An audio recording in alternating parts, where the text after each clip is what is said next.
Reflexão do dia 9 de outubro de 2023, 27ª semana do Tempo Comum, segunda-feira, cor litúrgica verde.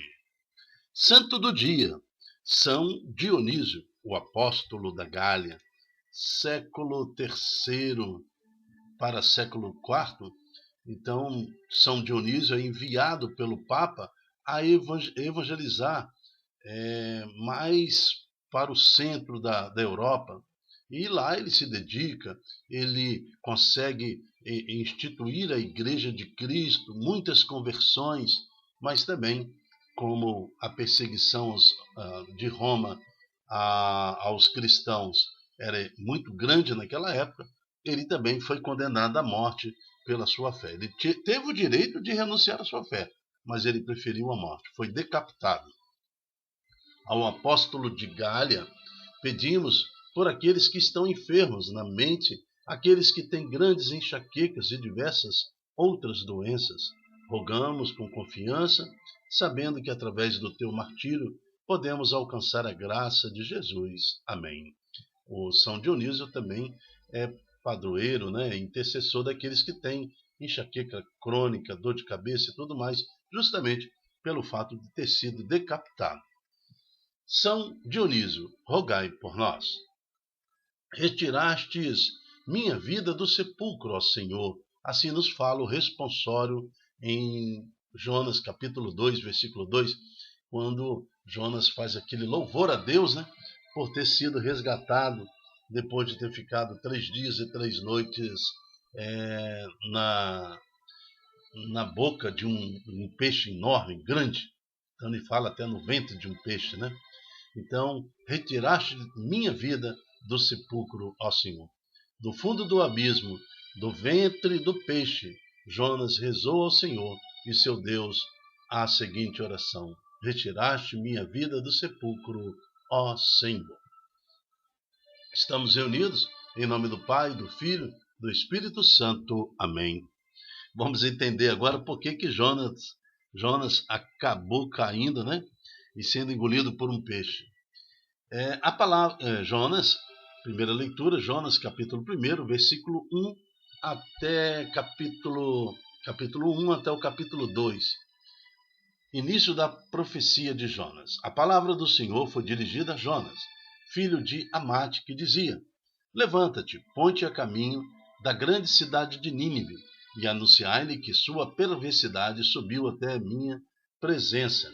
Ou seja, Nínive era uma cidade que, embora conhecesse aí o Senhor e tudo mais, tivesse ali um pouco ainda de inclinação ao Deus de Israel, mas eles eram pervertidos, pecavam contra o 6º mandamento sobre a castidade. Era pai que transava com filha, filha que transava com irmão, perversidade de todas as formas, atrocidade de todas as formas possíveis. Tudo isso em cima de muita idolatria, de muita adoração a demônios. Então a cidade estava pervertida, assim como Sodoma e Gomorra.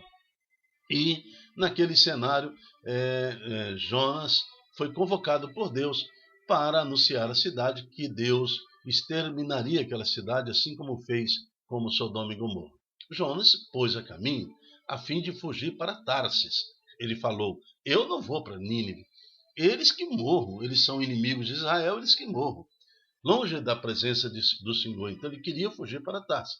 Desceu a Jope, encontrou um navio com destino para Tarsis, adquiriu passagem, embarcou com os outros passageiros para essa cidade, para longe da presença do Senhor. Como quem diz: eu não vou fazer a vontade de Deus jamais. Salvar Nínive, eles que morram. Ele pensava dessa forma. Mas o Senhor mandou um vento violento sobre o mar, levantando uma grande tempestade que ameaçava destruir o navio. Tomados de pavor, os marinheiros começaram a gritar, cada qual a seu Deus, e a lançar ao mar a carga do navio para aliviar. Jonas havia descido ao porão do navio, deitara-se e dormia um sono solto. O chefe do navio foi vê-lo e disse: como tu dormes? Levanta-te, reza a teu Deus. Talvez se lembre de nós e não morramos. Veja que cada um rezava ao seu Deus, né? Quantos deuses tinha naquele navio? Disseram entre si os marinheiros: vamos tirar sorte para saber o que nos acontece, por que nos acontece essa desgraça. Lançaram sorte e esta caiu sobre Jonas. Disseram-lhe: explica-nos, por culpa de quem nos acontece essa desgraça? Qual é a tua ocupação, de onde vens? Qual é a tua terra e de que povo és? Ele respondeu: sou hebreu e temo ao Senhor Deus do céu, que fez o mar e a terra firme. Aquelas palavras, pelas palavras deles, acabaram de saber que estava fugindo da presença do Senhor. Disseram então: que faremos contigo para acalmar o mar, né? E essa tempestade? Pois o mar enfurecia-se cada vez mais. Jonas, então, entendendo que não tinha jeito de ficar livre de Deus, ele respondeu: tomai-me e lançai-me ao mar. O mar vos deixará em paz, se eu sei que por minha culpa se desencadeou sobre vós essa grande borrasca. Os marinheiros, à força de remar, tentavam voltar à terra, mas em vão, porque o mar cada vez mais se encapelava contra eles. Então invocaram o Senhor e rezaram: suplicando-te, Senhor, não nos deixe morrer em paga pela vida deste homem. Não faças cair sobre nós este sangue inocente. Fizeste, Senhor, valer a tua vontade. Então tomaram Jonas e atiraram no mar. E foi o corpo de Jonas cair no mar, cessou-se imediatamente a fúria da tempestade, a fúria do mar. Invadiu esses homens um grande temor ao Senhor, oferecendo-lhe sacrifício, fizeram-lhes votos. Determinou o Senhor que um grande peixe viesse engolir a Jonas, e ele ficou 3 dias no ventre do peixe. Então o Senhor fez o peixe vomitar Jonas na praia. Palavra do Senhor, graças a Deus. Qual é a lição que tiramos dessa primeira leitura?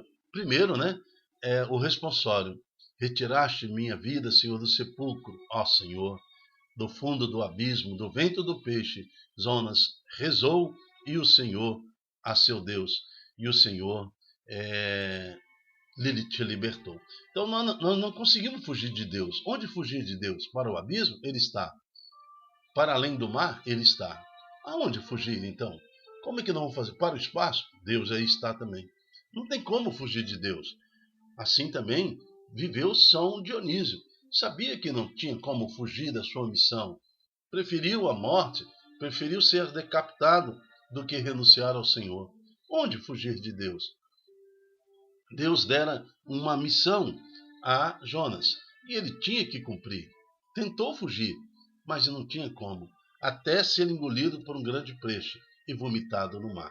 Jonas então permanece 3 dias no ventre do peixe, dando esse simbolismo à luz, de que também Jesus, 3 dias, no 3º dia, ele ressuscita, para nos dar a vida eterna. Assim Jonas então, depois que é vomitado na areia, ele caminha faz todo o percurso de volta, vai a Nínive, anuncia a pregação do Senhor, anuncia a palavra do Senhor. Lá os reis de Nínive e toda a população se converte ao Senhor e Deus dá então a misericórdia e não destrói Nínive. Então, que nós também sejamos como Jonas, aceitando com coragem a nossa missão diante do Senhor. Quantas vezes tentamos fugir, nós, embarcar em outra direção, fugir das nossas vocações e responsabilidades, mas fugir para onde? Só Deus, só Jesus tem palavra de vida eterna. Só o Senhor alimenta o nosso espírito e nos dá conforto. Então que tenhamos coragem de literalmente cair no mar, sair da nossa fuga e abraçar a nossa missão diante de Deus e da igreja e da nossa família para converter almas para o Senhor. Amém. Evangelho está em Lucas, capítulo 10, de 25 a 37. Proclamação do Evangelho de Jesus Cristo segundo Lucas. Glória a vós, Senhor. Naquele tempo, um mestre da lei se levantou, querendo pôr Jesus em dificuldade, e perguntou: Mestre, Que devo fazer para receber a herança da vida eterna? Olha, esse mestre sabia, o mestre da lei, mas ele era também um homem ritualista. Então ele vivia de ritual. E muitas vezes nós queremos pertencer a uma igreja meramente ritualista, onde o rito, as leis, a doutrina prevalece mais do que a vida humana. Então nós temos que ter muito cuidado.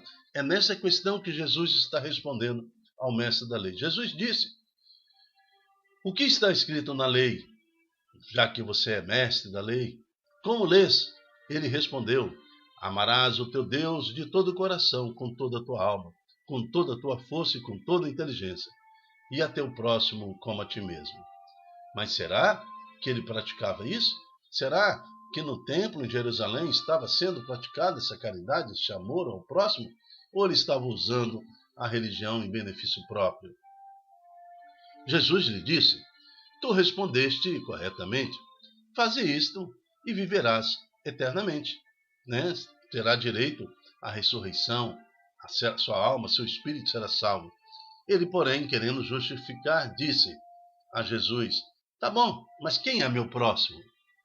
Jesus respondeu: certo homem descia de Jerusalém para Jericó e caiu na mão dos assaltantes. Esses arrancaram-lhe tudo, espancaram-no e foram embora, deixando-o quase morto. Por acaso, um sacerdote estava descendo por aquele caminho. Quando viu o homem, seguiu adiante pelo outro lado, até desviou, tá vendo? Por quê? Esse sacerdote era ritualista. Ele não consegue amar o irmão como a ele mesmo e nem amar a Deus sobre todas as coisas. Mas desviou e foram embora, deixando o homem quase morto. Por acaso, quando viu o sacerdote aquele homem, diante seguiu para o outro lado. O mesmo aconteceu com o levita, também um homem religioso. Chegou ao lugar, viu o homem e seguiu adiante pelo outro lado. Mas um samaritano, pagão, idólatra, que estava viajando, chegou perto dele, viu-o e sentiu compaixão. Aproximou-se dele, fez curativos, derramando óleo e vinho nas feridas. Depois colocou o homem em seu próprio animal e levou-o a uma pensão, onde cuidou dele. No dia seguinte, pegou 2 moedas de prata, entregou aos donos da pensão e recomendou: toma conta dele. Quando eu voltar, vou pagar o que tiveres gasto a mais. E Jesus perguntou: na tua opinião, qual dos 3 foi o próximo do homem que caiu na mão dos assaltantes? Ele respondeu: aquele que usou de misericórdia para com ele. Então Jesus lhe disse: vai e faz a mesma coisa. Palavra da salvação. Glória a vós, Senhor. Então nós estamos diante de uma realidade. 2 homens religiosos desviam o caminho. Um homem pagão, cheio de pecados, idólatras. Então ele consegue ter compaixão daquele homem ferido. Mas também tem o cenário dos ladrões. Aqueles que fizeram a maldade com aquele homem que estava a caminho de Jericó. Então nós temos esses 3 cenários. É bem difícil compreendermos que não podemos viver uma igreja meramente doutrinária, meramente justificada pela sua liturgia, ou meramente uma igreja formada por leis. Nós somos igreja e estamos abraçando pessoas, acolhendo pessoas. A igreja deve ser acolhedora. Nós devemos acolher, nós devemos tratar do nosso irmão, das suas feridas, curar essas feridas. Então, aquele homem que estava no chão teve suas feridas curadas, teve suas feridas tratadas. Veja, deveria ser a igreja que deveria acolher aquele homem, mas agora ele é acolhido por um samaritano, ele é acolhido por aquele que pratica idolatria, ele é acolhido por aquele que também é rejeitado pela própria igreja na época, pela própria religião da época. O próprio Senhor nos dá a missão: ide pelo mundo afora, anunciai o Evangelho, anunciai que os tempos estão próximos, que o reino de Deus né, já está no meio de nós, batizar em nome do Pai, do Filho e do Espírito Santo. Depois ele também fala, aquele que me rejeita, rejeita também aquele que me enviou. Eu não quero dizer aqui que o samaritano está perfeitamente alinhado ao Senhor, mas na sua imperfeição, no seu desvio da fé, ele acolhe pelo menos o outro irmão, nos dando um exemplo de amor a ser praticado. Nós devemos também acolher aquele irmão ferido, aquele irmão que se encontra em situação de dificuldade, às vezes até ferido pelo pecado, mas devemos curar, levar para a cura, cuidar, para que, uma vez transformados pela presença de Jesus Cristo, possa também se converter e se libertar de todas as maldades e de todas as influências do mal. Não adianta tentar fugir de Deus. Nós vimos o que aconteceu com Jonas, nós vimos o que acontece com quem tenta fugir do Senhor, nós vimos o exemplo de São Dionísio, que literalmente perdeu sua cabeça por causa do Evangelho, por amor a Jesus Cristo, sendo assim morto, decapitado. E pedimos a Deus agora que tire de nós todo medo de servir a Deus, tire de nós toda a raiz do pecado e que sejamos acolhedores dos nossos irmãos mais necessitados, aqueles que estão à margem do Evangelho, aqueles que vivem distante do Evangelho e praticam suas maldades. A intercessão de Jonas para Nínive lhes trouxe a salvação e que possamos ser essa igreja que acolhe, ser essa igreja que transforma corações para que sejam então colocados, derramados sobre estes que não adoram o Senhor, a misericórdia do Senhor, que possam conhecer a Deus através do nosso amor e do nosso testemunho. Amém. Eu me chamo Dilton Góes, o nosso projeto chama-se Ai de mim, se não evangelizar. Seja você também um evangelizador, multiplique em suas redes sociais esta palavra, para que mais corações estejam sensíveis à presença do nosso Senhor Jesus. Até a próxima, se Deus quiser. Tchau, tchau.